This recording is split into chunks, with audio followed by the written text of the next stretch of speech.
Hey guys, this is Will Doggett from loopsandworship.com. Just wanted to take a second to talk to you about the 5 biggest misconceptions I see about Ableton Live. These are questions I've gotten over the years as an Ableton dealer, Ableton certified trainer, things I've seen on other websites, but these are questions a lot of people have and misconceptions they have about Live. These are the 5 biggest ones. The first one is that Ableton Live is only for Mac. That is not true. Ableton Live is cross-platform, which means you can run it on a PC or you can run it on a Mac. So the beauty of this is if you're on a PC and you want to upgrade in a couple months when the budget's a little better, you can do that. You can use that same copy, put it on your Mac. The install disc comes with installers for both. Now, here's a little secret. For those of you PC guys that are using PCs and don't plan to upgrade anytime in the future, you're good to go. You can still use Ableton Live.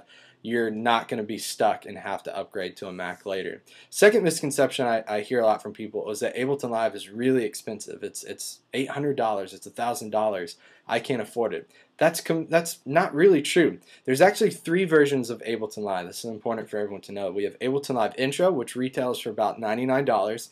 We have Ableton Live 8, which retails for $499, and we have Ableton Live Suite, our biggest kind of Mac Daddy version of Live, and that retails for $799. So yes, it is true that there is a version of Ableton Live that's $800, but that version of Intro can get you started for $100. I mean, that's an incredible doll you can get for $100. A lot of sounds, a lot of stuff you can use, and you can get started. You don't need to use Suite. I've used Live for about 8 or 9 years, and I didn't start using Suite till about 2 years ago, so I got by just fine. The third misconception I see a lot about Live is that you need a lot of extra stuff. People say you buy Ableton, now I've got to go buy Reason, I've got to go buy an interface, got to buy a hard drive. That's not true.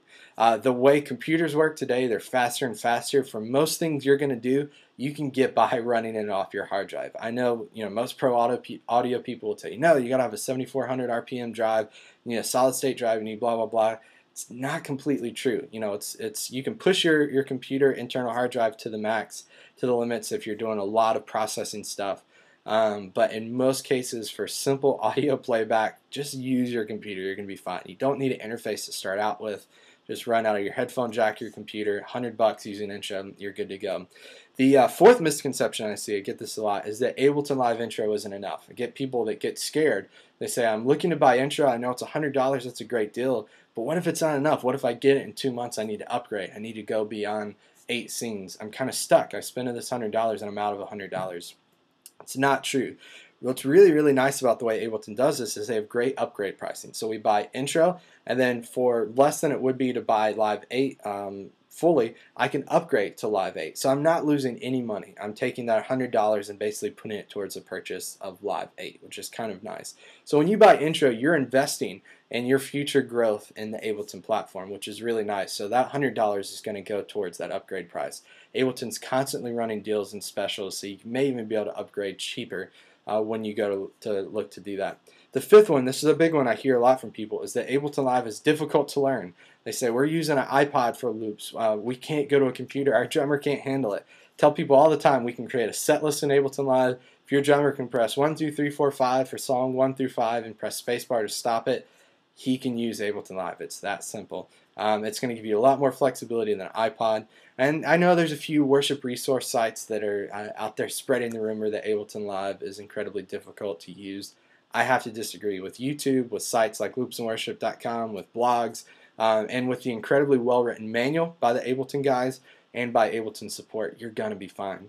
So again, those 5 biggest misconceptions. Ableton Live is cross-platform. It's PC and Mac. It doesn't cost $800. It can if you get Suite, but you can get it for $100 and start working with Intro. The third, you don't need extra stuff. You can get cranking with just $100 on Intro and you're good to go. Intro is enough to work with to start with. The basic things are there. And 5, Ableton Live is not that difficult to learn. Use the manual, use their support, use the plethora of information available to you on the internet. You're going to be fine. So again, thank you guys for watching the video. Hopefully that helped answer some questions you have about Ableton Live. If you're interested in purchasing it or have more questions, shoot me an email, will@loopsandworship.com. Check out our site, loopsandworship.com. And if I can help answer anything, please let me know. I would love to help. And thanks so much for your time. Have a good one.